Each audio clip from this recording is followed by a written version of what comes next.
उपराष्ट्रपति पद से इस्तीफा देने के बाद से ही जगदीप धनखड़ सार्वजनिक रूप से सामने नहीं आए और मल्लिकार्जुन खड़गे सहित विपक्ष के नेताओं को न तो मिलने का समय दिया और न ही उनसे बात की। इस बात से बेचैन विपक्षी नेताओं ने ये अफवाह फैलाई कि जगदीप धनखड़ को सरकार ने कहीं छिपा दिया है। किसी ने कहा कि उन्हें नजरबंद कर दिया गया, तो कोई बंदी प्रत्यक्षीकरण याचिका लेकर कोर्ट जाने की बात करने लगा।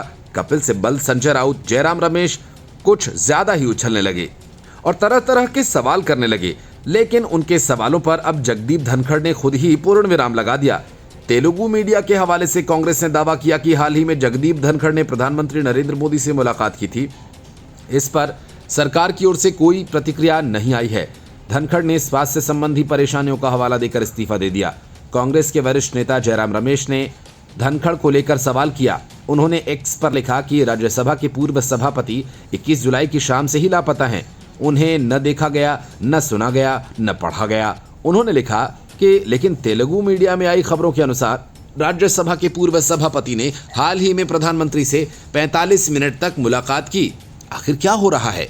शिवसेना उद्धव गुट के नेता संजय राउत ने भी धनखड़ को लेकर सवाल सरकार से किया। राउत ने 10 अगस्त को केंद्रीय गृह मंत्री अमित शाह को लिखे अपने पत्र में कहा कि हमारे पूर्व उपराष्ट्रपति के बारे में कुछ पता नहीं चल पा रहा।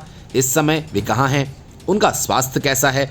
इन बातों को लेकर कोई स्पष्टता नहीं है। राज्यसभा के कुछ सदस्यों ने उनसे संपर्क करने की कोशिश की थी, लेकिन उनसे संपर्क नहीं हो सका। राउत ने कहा कि दिल्ली में ऐसी अफवाहें हैं कि धनखड़ को उनके घर में ही सीमित कर दिया गया और कहा गया कि वो सुरक्षित नहीं हैं। उन्होंने कहा कि उनसे या उनके स्टाफ से कोई संपर्क नहीं हो पाया, जो गंभीर चिंता की बात है। उन्होंने कहा कि आखिर हमारे पूर्व उपराष्ट्रपति के साथ हुआ क्या? वे कहाँ हैं? उनकी तबीयत कैसी है? क्या वे सुरक्षित हैं? देश को इन सवालों के जवाब जानने का हक है। मानसून सत्र की शुरुआत में ही धनखड़ ने इस्तीफा दे दिया था। खबर है कि वो बिना किसी सूचना के राष्ट्रपति द्रौपदी मुर्मू से मिले और इस्तीफा सौंप दिया। अटकलें ये लगाई जा रही थीं कि जस्टिस यशवंत वर्मा के खिलाफ विपक्ष का प्रस्ताव स्वीकार करने के चलते धनखड़ को पद छोड़ना पड़ा। हालांकि इसे लेकर आधिकारिक तौर पर कुछ नहीं कहा गया।